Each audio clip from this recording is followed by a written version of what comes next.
Epidemiología de las cardiopatías congénitas. Las cardiopatías congénitas son las malformaciones congénitas más frecuentes, pero lamentablemente las menos diagnosticadas.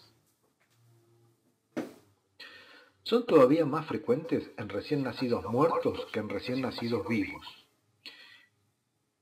Y la incidencia varía en los distintos estudios dependiendo del diseño metodológico que se ha utilizado, o sea, cuáles fueron los criterios de inclusión, de los procedimientos diagnósticos empleados y de la época del estudio. En cuanto a los procedimientos diagnósticos cabe destacar la presencia o el uso o no del Doppler color. Y la época del estudio, en los últimos años, ha mejorado mucho no solamente el conocimiento de la cardiología fetal, sino las herramientas que utilizamos para su estudio, esto es, la tecnología y la aparatología. Con esto del coronavirus hay muy poca gente, entonces no lo tienen todo. Y esto ha logrado que en los últimos años haya un incremento en la detección de los casos leves, pero con un nivel constante de detección de casos severos. Esto se atribuye a una sospecha precoz, a como se adelantó antes, al uso del color, pero fundamentalmente a una mayor capacitación en el primer nivel. Y cuando hablamos de primer nivel nos estamos refiriendo a la ecografía de base, a la ecografía obstétrica, simplemente la ecografía que se pide como control prenatal. Es ahí donde hay que apuntar para mejorar los marcadores de salud en esta patología. Esto es, hay que invertir en capacitar al ecografista fetal, al ecografista obstétrico, en la detección de anormalidades a nivel del corazón y sus grandes vasos. Hay un leve predominio de cardiopatías congénitas en el sexo masculino.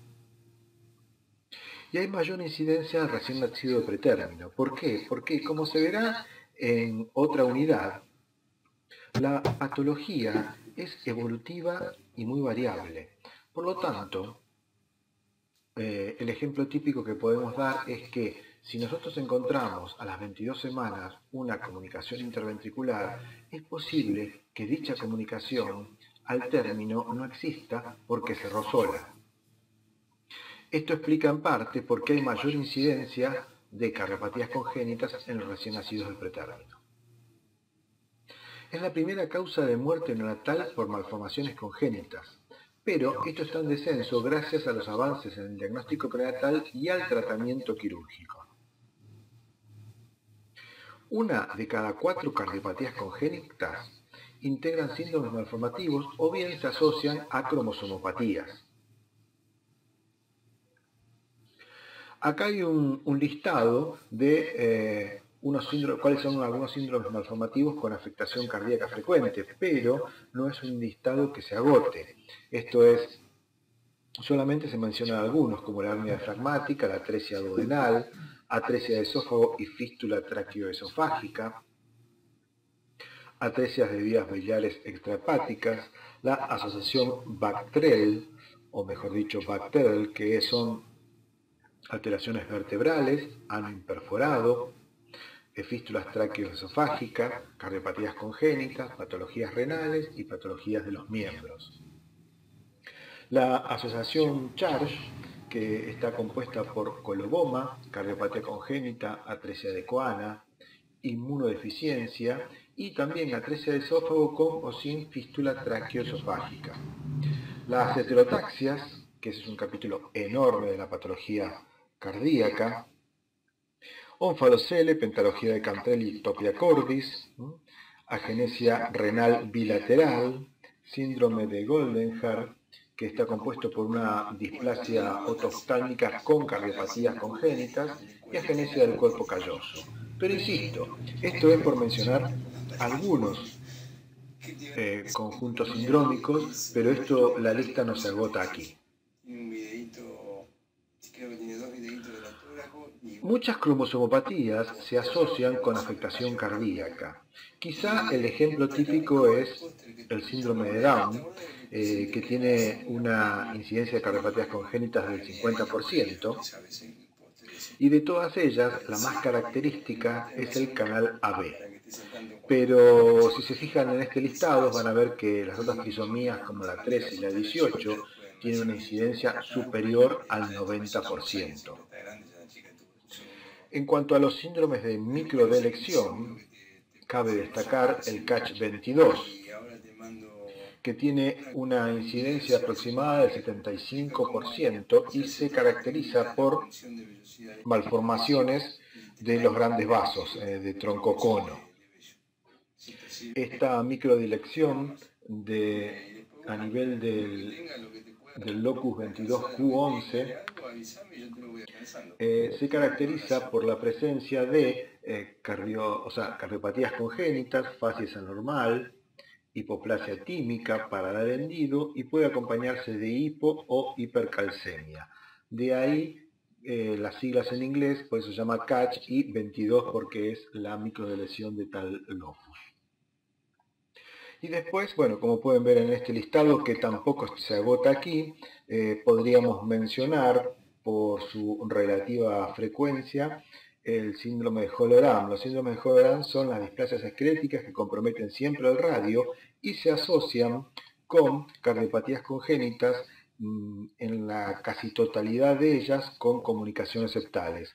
Esto es CIA o CIB, fundamentalmente CIA.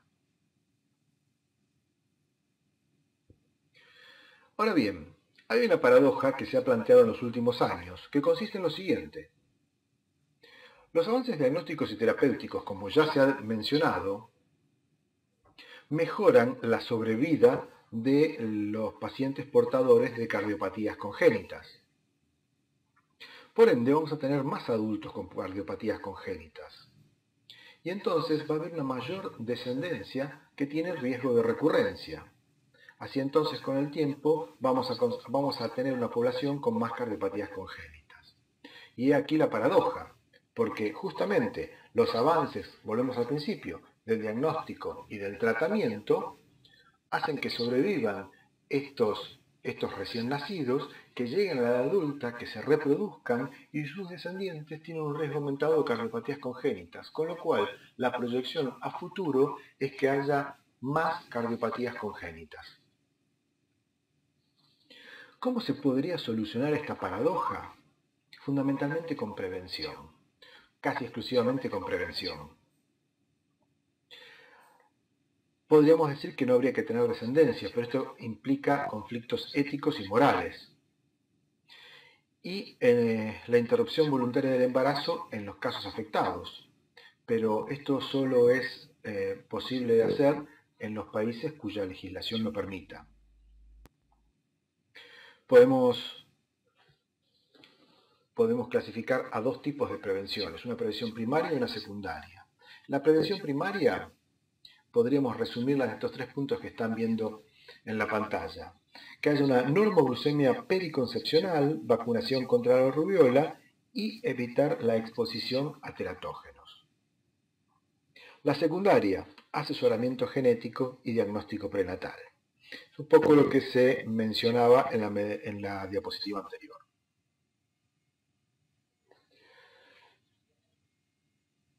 La frecuencia de las diferentes cardiopatías congénitas no es la misma, por supuesto. Por lejos, la cardiopatía congénita más frecuente es la comunicación interventricular, la cual se puede presentar como entidad única y aislada, o bien formando parte de otras cardiopatías congénitas más complejas. Fíjense que la mayor mediana es la de la comunicación interventricular, seguida, pero ya por muy lejos, por el otro defecto septal, que es la comunicación interauricular.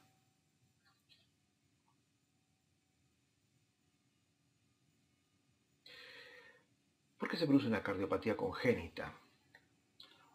En la siguiente unidad, en la próxima unidad, mejor dicho, vamos a volver sobre este tema, pero podemos adelantar que hay una concurrencia de factores tanto genéticos como ambientales. Pero no es fácil determinar la relación causa-efecto entre ambos, entre los factores ambientales y las malformaciones.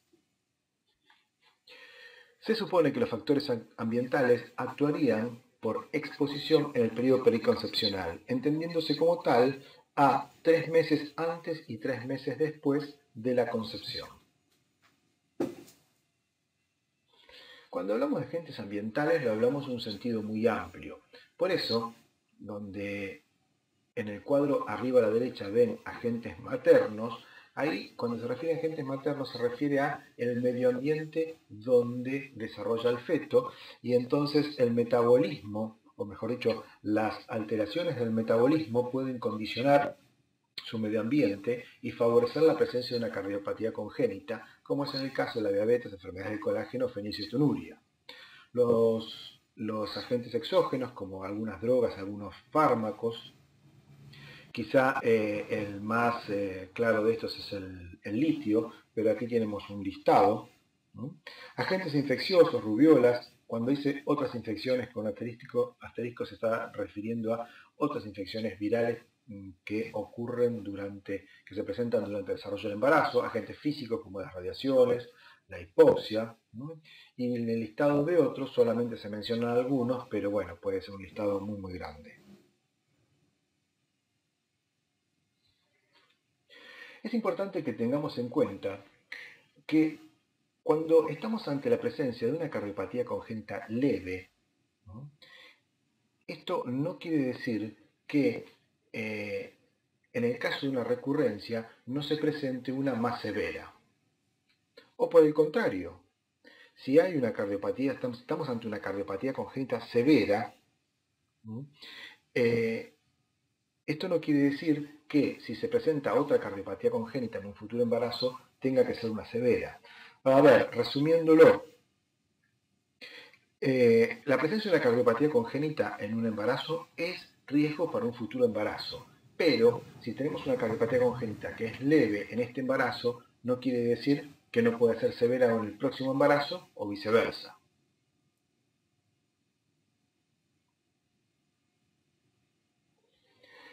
Y el riesgo de recurrencia varía no solamente entre las diferentes cardiopatías congénitas, sino varía según quién es el portador del riesgo. Esto es, cuando un hermano está afectado o bien cuando uno de los padres está afectado. Y entre estos dos tiene mayor importancia la afectación de uno de los progenitores. Tenemos como ejemplos que se destacan todos los defectos septales, esto es tanto comunicación interventricular como comunicación interventricular, estenosis aórtica y estenosis pulmonar. Y después del diagnóstico, ¿qué hacemos? Bueno, hay que ser consciente que el tratamiento de la cardiopatía congénita es eminentemente quirúrgico.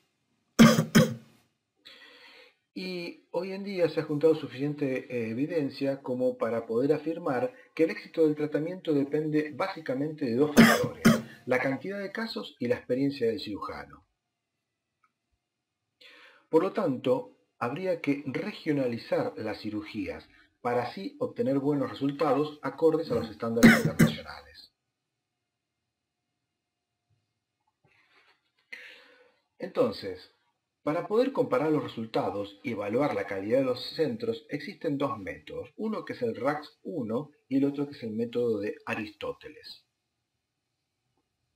Según consensos de la Academia Americana de Pediatría y de la Asociación Europea de Cirujanos Cardiotorácicos, como mínimo cada centro debe hacer unas 250 cirugías al año y cada cirujano de ese centro debe operar unas 3 veces por semana.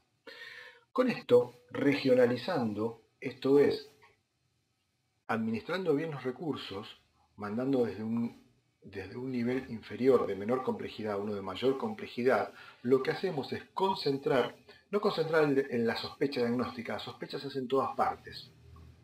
Una vez corroborado el diagnóstico, se manda a los centros de tratamiento, y en estos centros de tratamiento van a recibir derivación de toda una región o de todo un país. Por lo tanto, va a haber mucha experiencia, muchas cirugías en dicho centro, y los cirujanos van a estar altamente entrenados. Y esto es lo que condiciona la sobrevida.